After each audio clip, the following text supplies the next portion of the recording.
Fabien, 53 ans, encadrant aux ateliers à l'hôpital de Saint-Lô. Je travaille à l'hôpital depuis 26 ans, où j'ai commencé comme électricien et j'ai pu effectuer des astreintes, ce qui m'a permis d'évoluer dans mon poste et d'apprendre tous les métiers, d'être polyvalent. Donc aujourd'hui, j'encadre 15 agents. Ça va des polyvalents, on y retrouve chacun leur spécialité, menuisier, peintre, mécano, un service plomberie chauffagiste, un service électrique et un service électromécanique qui, eux, assurent la maintenance de la blanchisserie. Ma priorité en tant que responsable des ateliers reste la maintenance curative. Pour répondre aux diverses demandes des services, je reçois environ une quinzaine de demandes par jour via le logiciel A7+. Ça peut aller d'une pose d'étagère à un dépannage dans une chambre ou aussi bien une fuite d'eau. Donc on nous appelle en quelque sorte les couteaux suisses de l'hôpital.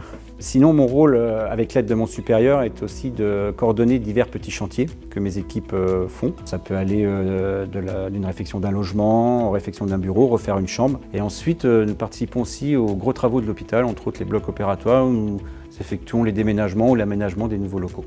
En plus, j'ai la gestion des plannings sur 15 agents et aussi la gestion de tous les achats, car évidemment, nous avons beaucoup de matériel et nous avons des bons de commande, donc j'ai toujours un œil sur les commandes. Je dois les superviser, les valider et les retourner au service des achats. Aujourd'hui, l'augmentation des coûts énergétiques est une problématique majeure. Ça va du pilotage de la GTC, gestion technique centralisée, à l'optimisation des éclairages. Et aussi, pour pallier à tout ça, on va mettre en place des compteurs pour localiser tout ce qui est énergivore sur l'hôpital. Toutes ces choses-là font qu'on est obligé de monter en compétence nos techniciens par des formations. J'ai un technicien responsable CVC qui a été en formation plusieurs semaines pour pouvoir maintenant piloter la GTC et faire des choses qu'on ne pourrait pas faire si on le faisait par les entreprises externes.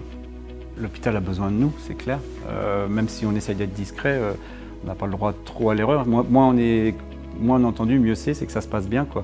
J'ai pas le droit d'avoir une coupure d'électricité en pleine opération. Il faut tout de suite réagir. Et donc mes équipes doivent être disponibles à tout moment et être réactives. Je me considère comme un facilitateur, je ne sais pas si c'est le mot. Déjà par mes relations humaines, mes compétences, mon expérience. Et donc j'essaye de communiquer ça à mes agents, quoi. Donc tout se passe bien. Et puis j'aime mon hôpital. J'essaye de communiquer cet amour, quoi.